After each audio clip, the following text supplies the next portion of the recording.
If you've been watching the news this week, and I mean really, really watching it, not just, letting the ticker tape slide by while you make coffee, you probably have this distinct, heavy feeling in the pit of your stomach. Hmm. It is Monday, February 16th, 2026, and the proclamations coming out of the Munich Security Conference this weekend, they were not the usual diplomatic fluff. No, not at all. Fluff is the last word I'd use. It felt definitive. Mm. I've been tracking these summits for 20 years, Right. and the language is always so carefully calibrated. It's all wiggle room. Right. It's we are concerned about X, or we urge caution regarding Y. Exactly. It's designed to be ambiguous, Mm. but this weekend, Mm-hmm. the ambiguity was just gone. The language shifted from concern to something almost terminal. It felt like an ending. Definitive is a polite way of putting it. I mean, let's just look at the tape because the transcripts are startling. You have German Chancellor Friedrich Merz, the leader of Europe's economic engine, standing up and just flat out stating, quote,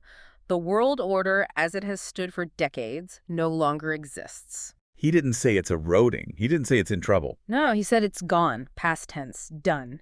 And then he follows that up by saying freedom is no longer a given. I mean, that's a heavy statement from a German chancellor. Incredibly heavy. And then you had French President Emmanuel Macron basically doubling down on that. Yeah. He told the conference that Europe's old security structures, the whole post-1945 architecture, the NATO umbrella we've all lived under, are effectively dead. And his conclusion was, quote, "Europe must prepare for war." Prepare for war. And crucially, this wasn't just, the Europeans getting anxious. U.S. Secretary of State Marco Rubio was there, representing the American position. And he didn't mince words either. Not at all. He declared, "We're in a new geopolitics era." And his reasoning was specifically because the old world is dissolved. So when you have Washington, Paris, and Berlin all reading from the same incredibly grim script on the same weekend, that's not a coincidence. No. It's a consensus. They're finally just acknowledging out loud that the post-World War II era is officially over. And that's what creates the anxiety, right? Because it feels like chaos. It feels like the floor is just dropping out from under us. Well, at least those of us in the West, we grew up breathing the air of this rules-based international order. We thought there were guardrails. We thought, you couldn't just invade a neighbor or weaponize a currency without some kind of global referee blowing a whistle. Yeah, that there were consequences. Exactly. And now, suddenly, the people driving the bus are telling us the guardrails are gone, the referee has packed up and left the building, and we are basically off-roading in the dark. It absolutely feels like chaos. And it feels that way to us because we're living through it day by day, hour by hour. It's the fog of the present, right? But if you zoom out, and I mean way, way out, what feels like this unprecedented chaos is actually a predictable, almost mechanical stage in a recurring historical cycle. And that's the whole mission of today's deep dive, isn't it? We aren't just going to stare at the scary headlines from Munich. We're going to try to look at the mechanics of history to understand why this is happening. We need to understand the physics of the fall. That's the goal. Because if you understand the machine, you can start to anticipate its movements. Right. And for that, we're using Ray Dalio's framework today, specifically from his work Principles for Dealing with the Changing World Order. We've touched on Dalio before, but today we're really going deep into the mechanics of his big idea. A big cycle. The big cycle. And according to Dalio's metrics, his whole dashboard of indicators, we are currently squarely in stage 6. Exactly. Stage 6. And that is the stage characterized by, the breakdown of rules and the clash of great powers. It's the phase where the old order dies and a new order hasn't yet been born. So it's the transition period. It is a messy, dangerous transition period. But if we study the mechanics, if we look at the case studies from history, we can at least understand the causal chain. We can stop asking, why is this happening? And maybe start asking, what tends to happen next? Okay, so let's set the stage. Our roadmap for today. We aren't just talking about the news. We are, as you said, looking at the mechanics. First, we'll get into why international law is mostly a myth and how the law of the jungle really works. The physics of international relations. Then we'll break down the 5 types of warfare, because it's not just about shooting. It almost never starts with shooting. And then the big one, a deep historical case study of the 1930s leading into World War II to really understand our current moment. And finally, we'll try to pull out some principles on how to have, respect, and use power wisely in an era like this. Sounds like a plan. Okay, let's start with the absolute foundation of this whole framework. You mentioned the physics of international relations. Dalio argues that we tend to think of global politics as this sort of, I don't know, high-minded club where everyone follows the law because it's the right thing to do. Which is a complete myth. It's a polite fiction we tell ourselves during peacetime. So he says the world actually operates on the law of the jungle. It does. And if you want to understand Stage 6, if you want to understand 2026, you have to make a fundamental distinction between what he calls internal order and external order. Most people just lump them together, and that's why the current moment seems so confusing and lawless. Okay, so internal order, that's what happens inside a sovereign country. And external order is the space between countries. Correct. Let's look at the mechanics of internal order first. Sure. Inside a country, let's say the United States or Germany or Japan, you have a governance system. Yeah. You have laws written on paper, but those laws are just words unless you have police to enforce them, judges to interpret them, and ultimately a penal system to punish violators. If you rob a bank, the police come, you go to court, and you go to prison. It's not a negotiation. There's a higher power. There is a higher power, the state, that possesses a monopoly on violence. The state is the Leviathan, as Hobbes would say. You, as an individual, cannot fight the state and win. The system has overwhelming force. Okay, that's simple enough. The state is the referee, the umpire, and the enforcer all rolled into one. You might not like the call, but you have to accept it because the referee has a gun and a jail cell. Precisely. Right. But what happens externally, in that space between nations? Well, there is no enforcer. That enforcer does not exist. There is no global police force that can arrest a superpower. There is no rule jail you can send China or the United States to if they break a rule. But wait, I have to play devil's advocate here because this is where people get hung up. They'll say, what about the UN? What about the International Court of Justice in The Hague? We see headlines all the time about violations of international law or UN resolutions. Are you saying those are all just meaningless? They aren't meaningless, but they are fundamentally unenforceable against great powers. This is what we could call the UN fallacy. The UN fallacy. Dalio points out a hard mechanical truth here. International organizations rarely, if ever, have more power than the most powerful individual nations that comprise them. So they're only as strong as their strongest member is willing to let them be. Think about it structurally. The UN Security Council passes a resolution saying country X must stop doing Y. But country X is, say, a permanent member of the Security Council with a veto. What happens? They veto it. The resolution dies. They veto it. Or even if they don't have a veto, let's say that country X has a larger military and a more critical economy than the coalition of nations trying to stop it. What do? They just ignore it. They just ignore it. Because who is going to make them comply? An army of UN peacekeepers. It's not a serious threat. So the rules only apply if the big guys agree to follow them. It's basically a system of voluntary compliance. That's the perfect way to put it. It's voluntary. And in Stage 6, the voluntary part goes out the window. When powerful countries have existential disputes, they don't take them to a judge. They can't. Who would judge them? Who would enforce the verdict? So what do? They threaten each other, they negotiate based on leverage, economic leverage, military leverage, or they fight. The international order is driven by raw power dynamics. It's not about who is right in a legal sense.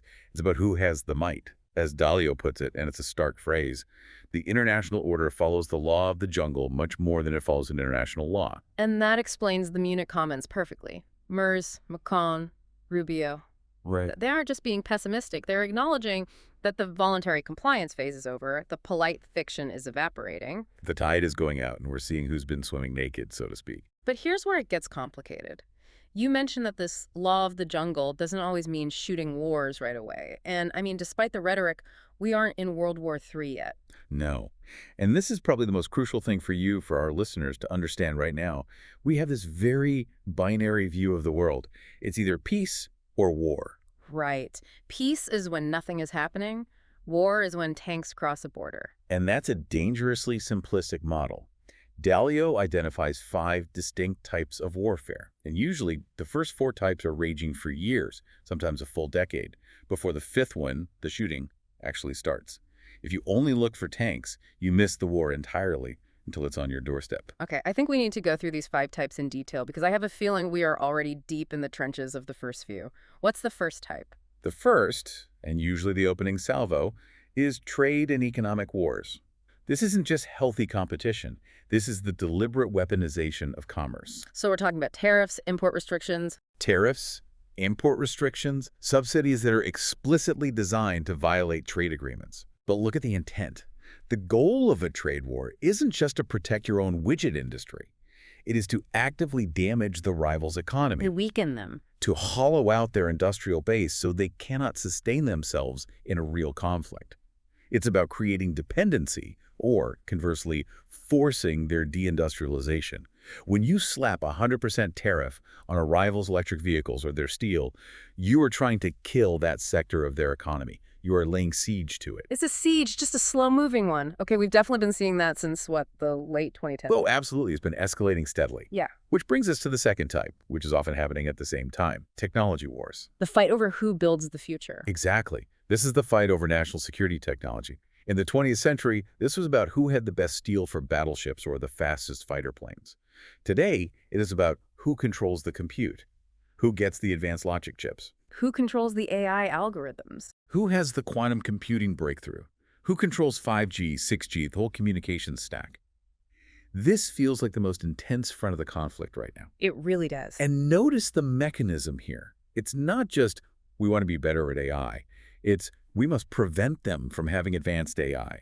The whole strategy is about creating a technological chasm. So export controls. The US or Europe saying, you cannot sell this advanced lithography machine to China. Precisely. You are actively trying to blind your opponent technologically. You're trying to freeze their development in time at, say, the 28-nanometer chip level while you race ahead to 3-nanometer and beyond. It is an existential struggle for cognitive dominance. If you lose the tech war, you arguably lose the future economy and the future military in one fell swoop. Okay, that makes sense. So we have trade and tech. What's the third type of war? Third is geopolitical wars. This is the classic game of risk on the world map.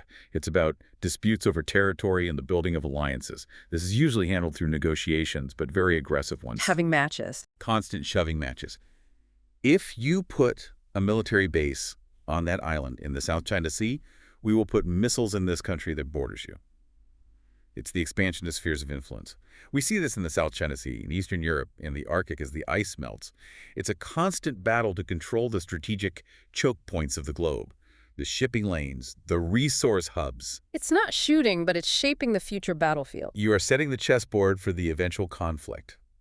And that leads directly into the fourth type, and this is the one that really hits the wallet. This is the one people feel. This is capital wars. This is financial weaponization, pure and simple. And this is where the law of the jungle gets really sophisticated and, frankly, brutal. This involves the obvious things like sanctions. Cutting off credit, limiting access to Wall Street. All of that. But it goes much, much deeper. It's about weaponizing the global financial architecture itself, weaponizing the currency. Okay, can we dig into that? Because sanctions is a word we hear on the news every single day, but I don't think people really grasped the mechanics of how violent they actually are from a state's perspective. Think about it this way. If you're a country, any country, you need to buy things from the world oil, food, medicine, machinery. Most of that global trade is priced and settled in U.S. dollars. It's the world's reserve currency. To move those dollars, you need access to the SWIFT messaging system, and you need access to the U.S. banking system to clear those transactions. A capital war is when the U.S., or a coalition led by the U.S., says to a rival, you are cut off. The plug is pulled. The plug is pulled.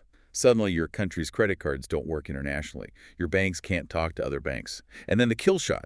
Your foreign reserves, the hard-earned savings of your entire nation held in bonds at the Federal Reserve or the ECB are frozen.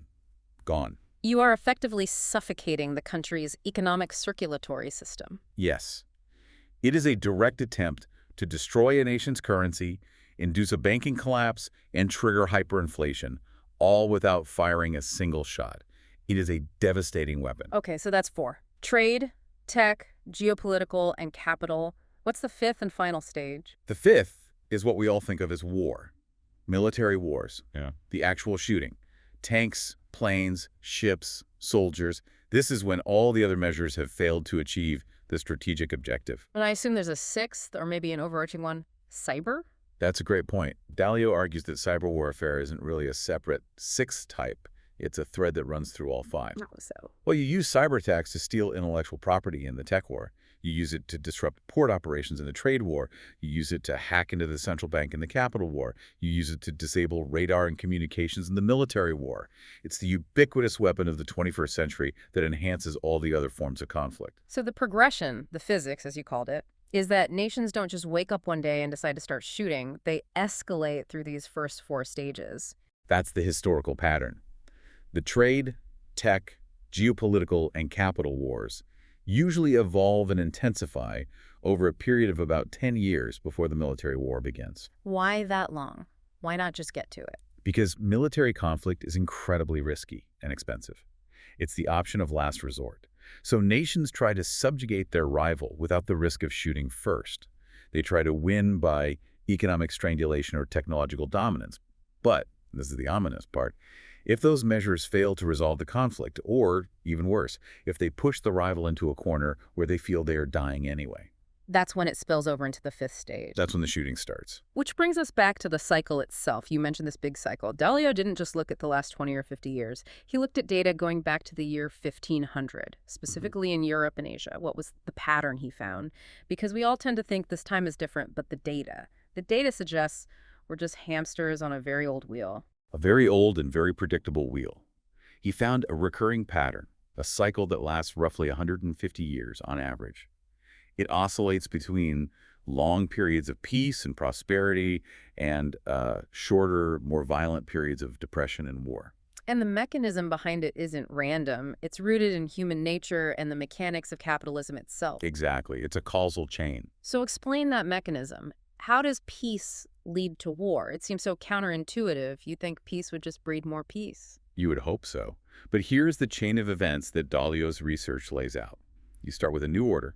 This is usually established right after a big war where the winners get to set the rules. Think 1945. Right. The U.S. and its allies build the Bretton Woods system, the UN, the World Bank. Exactly. A new set of rules for the road. And because everyone is exhausted from war, peace prevails. Nobody wants to fight again. This stability and peace leads to a long period of prosperity. In a peaceful, rules-based environment, people feel safe. They borrow money, they build businesses, they invent new technologies, they trade with each other. You get a boom, the Industrial Revolution, the post-WWII expansion, the dot-com era. Precisely. Everyone, on average, is getting richer. The global pie is growing. But that, on average, is doing a lot of work there. It's doing all the work, because collectively, the world is getting richer. But individually, the wealth is not being distributed evenly. Capitalism is a phenomenal efficiency machine, but it is not an equality machine. It naturally rewards capital over labor. If you have money to invest in stocks or real estate, you make more money, and at a faster rate, than someone who just sells their time for a wage. So over a long period of prosperity, you inevitably get massive wealth gaps. Inevitably. The rich compound their wealth exponentially, while the working and middle classes see their wages stagnate or grow much more slowly. Think of the Gilded Age in the late 1800s or, the period from the 1980s to today. So now you have a society that is very rich on paper, but also deeply divided and unequal. And that's the dry tinder. Then you just need a spark. And the spark is always an economic downturn, a recession, a debt crisis, a bubble bursts. When you combine a massive wealth gap with a sharp economic downturn, what do you get? You get internal conflict. You get revolution. You get explosive internal conflict. The have-nots look at the haves and say, this whole system is rigged against me. The haves look at the have-nots and say, stop trying to take my money. You're lazy. The social fabric tears apart. And that is the perfect petri dish for populism. It's the breeding ground. Populism, whether it's left-wing or right-wing, is essentially a rejection of the established order, of the elites. People want a strong man to come in, tear down the corrupt system, and fight for the people. We've seen this explode globally over the last decade. So that's the internal cycle. Peace leads to prosperity, which leads to wealth gaps, which, combined with the downturn, leads to internal conflict. Okay, but there's a parallel cycle happening at the same time, the external one. Yes. While the dominant power, let's say the British Empire in 1900 or the United States today, is getting rich, but also becoming decadent, divided, and distracted by all this internal fighting and debt, a rival power is rising. The Thucydides trap. The classic Thucydides trap. This rival power is getting richer, stronger, more innovative, and more confident. They're not bogged down by the same problems yet. They build up their military. And eventually, they look at the world order, which was written by the dominant power when they were weak, and they say, We want a bigger seat at the table. These rules don't work for us anymore. we want to help write the new rules.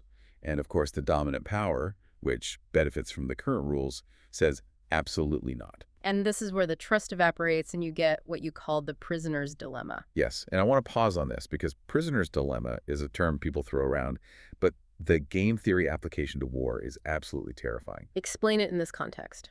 Okay, in a domestic setting, inside a country, if you and I have a major dispute, we can go to court. We can trust the system, the judge, the enforcer to resolve it. In geopolitics, there is no trust. There is no higher authority. So if I am a rising power and you are the declining power, and we both have nuclear weapons or massive armies, I have to assume the worst about your intentions. I can't be sure you won't attack me first. You can't be 100% sure. So if I put my weapon down to show good faith, you might see that as an opportunity and kill me. If I wait too long to build up my own weapons, you might get an insurmountable lead and then sanction me to death or attack me. So the rational move isn't to be nice. The rational move, which is driven by fear, not necessarily aggression, is to strike before you get struck, or at least be ready to. Exactly. It's a trap. Trust is the only thing that prevents the cycle from escalating into war. But in stage 6, trust has evaporated completely. The rising power views the current rules as containment. The declining power views the rising power's growth as an existential threat. This friction is the engine of the cycle. And when you add in the economic and capital warfare we just talked about, you are essentially pouring gasoline on that friction every single day. Okay, so we have the theory, we have the physics of the cycle.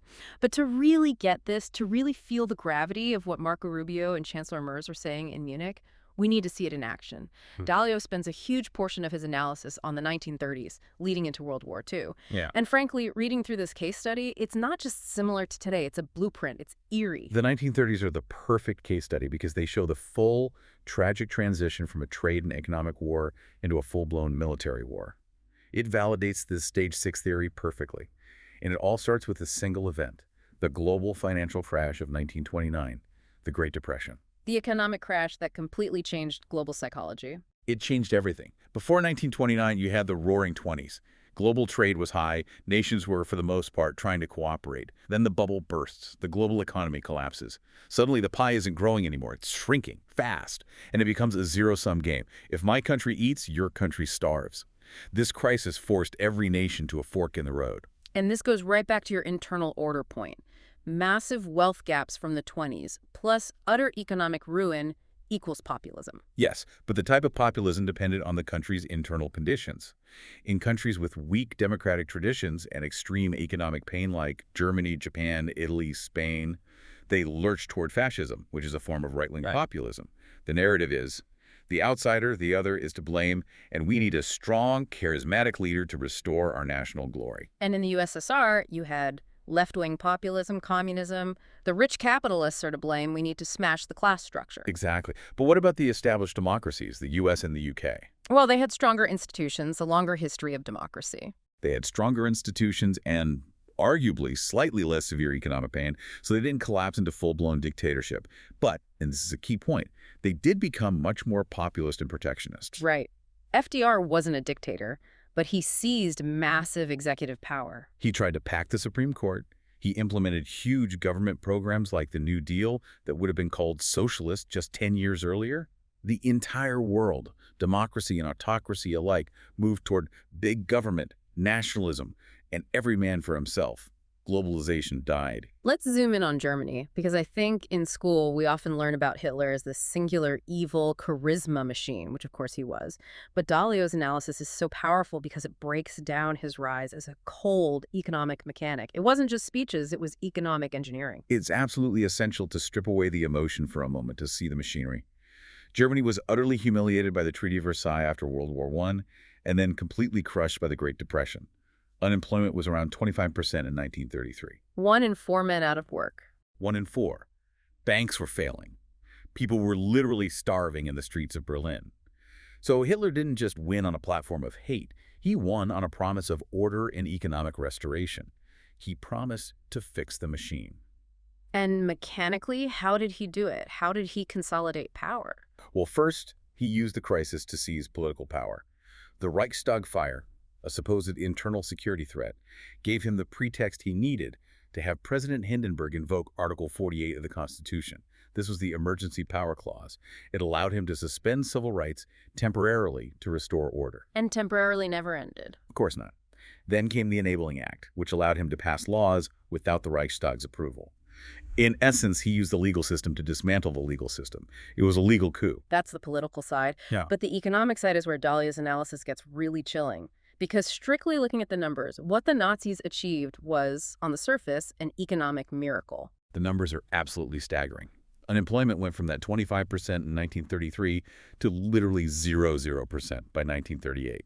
Real economic growth was averaging over 8% a year. All while the U.S. and the U.K. were still slogging through the New Deal with high unemployment, Germany was booming. How? I mean, how is that possible? Did they find gold? No. They engaged in a brilliant but ultimately suicidal combination of a command economy and massive hidden debt monetization. Okay, break that down. What's debt monetization? It's a fancy way of saying they printed money. Hitler and his brilliant economist Hjalmar Schacht created these things called metho bills. These were essentially IOU notes issued by a shell corporation. The government used these notes to pay contractors to build the Autobahn and, more importantly, to rearm the military tanks, planes, everything. So they were printing money but hiding the printing press from the world. Exactly. It kept the massive rearmament spending off the official government books so the Allies wouldn't see the scale of it and so it wouldn't trigger immediate hyperinflation. He also took control of the economy. He privatized many businesses, but then the state told him exactly what to produce and what prices to charge. It was state-controlled capitalism. But here's the catch, right? This is the stage 6 danger. Mm. An economy like that, fueled by massive hidden debt and focused entirely on building up a military. It's a Ponzi scheme. It requires more and more fuel. It's a beast that must be fed. You can't eat tanks and planes. To pay off the massive internal debts from the MEFO bills and to keep the factories running at full tilt, Germany needed resources. They needed the iron ore of France, the oil of Romania, the wheat of Ukraine. So the economic recovery demanded war. It necessitated territorial expansion. The war wasn't just some ideological whim. It became an economic imperative to keep the whole bubble from bursting. The machine required conquest to survive. Which leads us to the other side of the world, Japan. Because if Germany's path to war was driven by debt, humiliation, and ambition, Japan's was driven by pure, cold desperation and physics. Japan is the clearest example in modern history of a resource war. As you know, Japan is an island nation. Geologically, it is cursed. It has almost no natural resources to speak of. No oil, no iron, no rubber, very little coal. It relies entirely on international trade to function as a modern economy. When the Great Depression hit, that trade just stopped. It collapsed. Yes. The West, particularly the U.S., threw up massive tariff walls, the Smoot-Hawley Tariff Act of 1930 being the most famous one. Suddenly, Japan couldn't sell its main exports, like silk and tea, to the world. Their exports fell by 50%. By 1934, there was actual famine in the Japanese countryside. There are stories of farmers selling their daughters into prostitution just so the rest of the family could eat. Oh my God, that is the level of desperation we're talking about. So their choice was, what? Starve quietly or take what we need to survive? That was exactly the debate raging in Tokyo. The civilian government tried to be diplomatic, to negotiate. But the powerful military faction argued that relying on trade with the West was a form of suicide. They argued that Japan needed strategic autonomy. They needed to own their own mines, their own oil fields. They couldn't be at the mercy of Washington's trade policy. So they took action. They took action. They invaded Manchuria in 1931 to get access to its rich coal and iron deposits. Then they pushed further into China, seeking more resources. This brings us to a critical part of our outline, the transition from these economic and resource wars into a hot war. Because I think a lot of people, their mental model of World War II is that it just started with Pearl Harbor. That's the movie version. Right, the day of infamy. But Dalio's timeline shows that the U.S. and Japan were at war for years before December 1941. It was just a war fought with ledgers and laws, not bombs. Long before. The first shots in that war were economic. It started with that protectionism we mentioned, the Smoot-Hawley Tariff. It sounds like a boring domestic policy, right? The U.S. raised tariffs to protect American jobs. Exactly. But it was an earthquake that shattered the global system. It was an act of economic nationalism that effectively told other nations, you are on your own. You cannot sell your goods here. That creates immense animosity. It forces nations like Japan and Germany to seek self-sufficiency, which they called autarky, often by force. But then the conflict got more targeted. The U.S. moved from a general trade war to a very specific capital war aimed at Japan. We did. We started freezing assets. But the real tipping point, the moment where the economic war became an inevitable military war, were the actions the Roosevelt administration took in 1940, and especially the summer of 1941. This is the red line moment. Okay, walk us through that timeline. Because when we talk about sanctions and asset freezes in 2026, we need to understand exactly what happened when we redlined a major power in 1941. So, Japan, continuing its quest for resources, seized French Indochina, modern-day Vietnam, to get closer to the oil and rubber of Southeast Asia. In response, President FDR deployed the nuclear option of economic warfare. In July 1941, he froze all Japanese financial assets in the United States. So their bank accounts were just gone. Instantly inaccessible. And then he did something even more dramatic. He imposed a total embargo on oil exports to Japan. And Japan was getting, what, something like 80% of its oil from the U.S. at that time? Yes, 80% of their oil and a huge chunk of their scrap metal for their steel industry. In a single day, Japan lost its primary energy supply. Overnight, The clock started ticking. the clock started ticking loudly. Now, you have to put yourself in the room with the Japanese High Command in Tokyo in August 1941. They did the math. They looked at their reserves. They calculated they had about 2 years of oil left in their storage bunkers, maybe 18 months for the Navy. So they did nothing. If they did nothing, in 2 years, their Navy, the pride of their nation and their shield against the world, would be a bunch of useless floating scrap metal. Their factories would shut down. Their economy would completely collapse. They would cease to be a modern nation. Is that a cornered animal? It is the perfect analogy. Japan faced a stark, binary choice. Option A, capitulate. Back down completely. Retreat from China, retreat from Indochina, lose all national prestige, and effectively become a vassal state begging the U.S. for oil.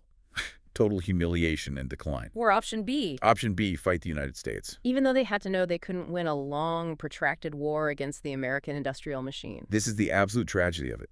Admiral Isoroku Yamamoto, the man who planned the Pearl Harbor attack, was educated at Harvard.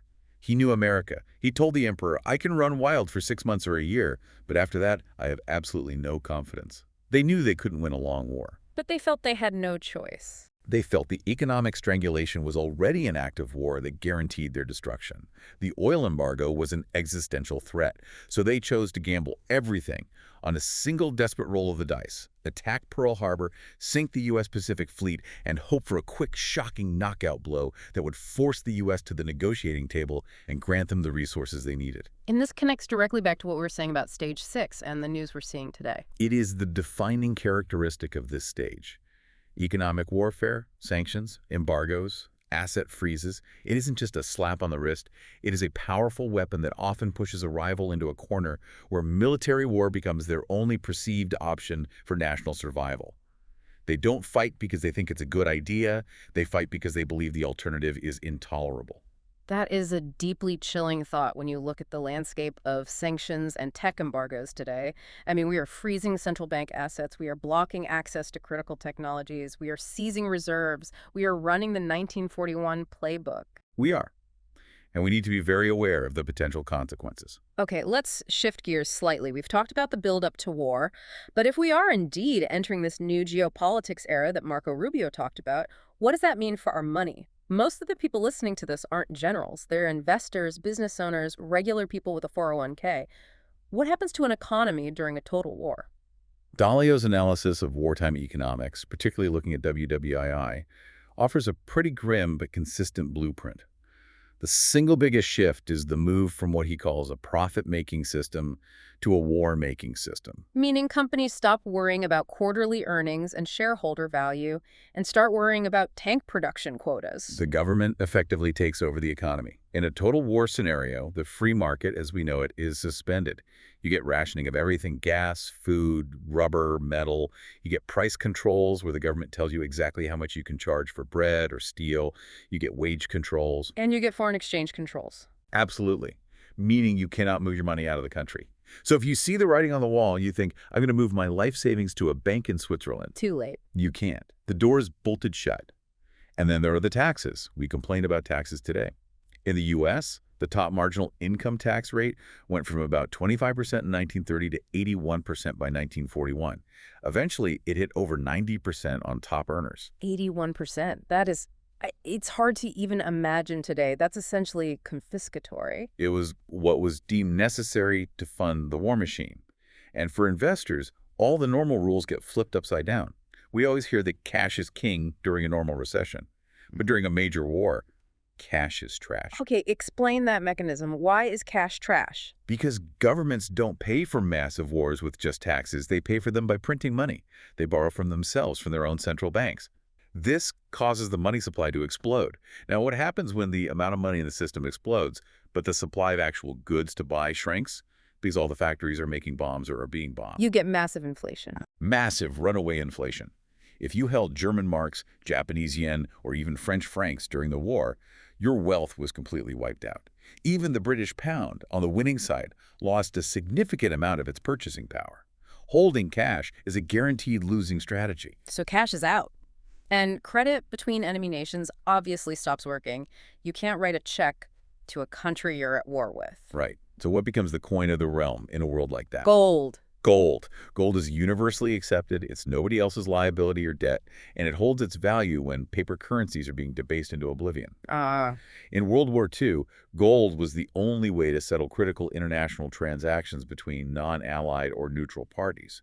If Britain wanted to buy tungsten from Portugal or high-grade steel from Sweden, they paid in physical gold. And what about the stock market? I would just assume it crashes and burns when the bombs start falling. It's more complex than that, and this is a fascinating part of Dalio's research.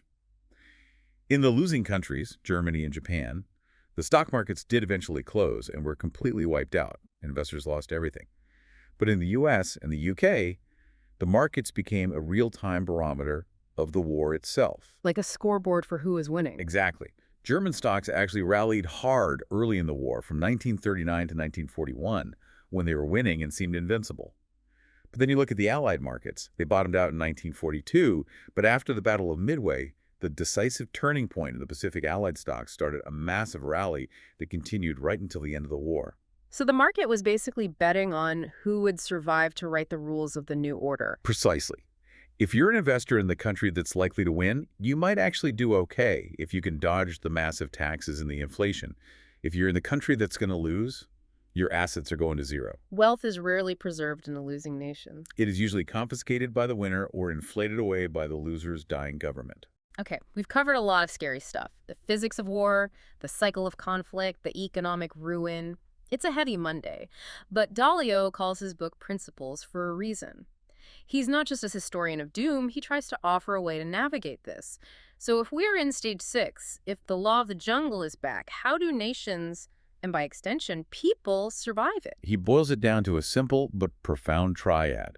Have power, respect power, and use power wisely. All right, let's break those down one by one. Have power seems pretty obvious. It's better to be strong than to be weak. It's the first principle of the law of the jungle, remember? Power wins over laws. So, for a nation, maintaining economic strength, technological leadership, and military power is the absolute prerequisite for security. Weakness is an invitation for aggression. But the second principle, respect power, is where many leaders and nations fail. What does that mean in practice, respecting power? It means engaging in cold, hard, realistic calculus. It means you do not fight a war you are going to lose. If you're the weaker party in a dispute, you negotiate.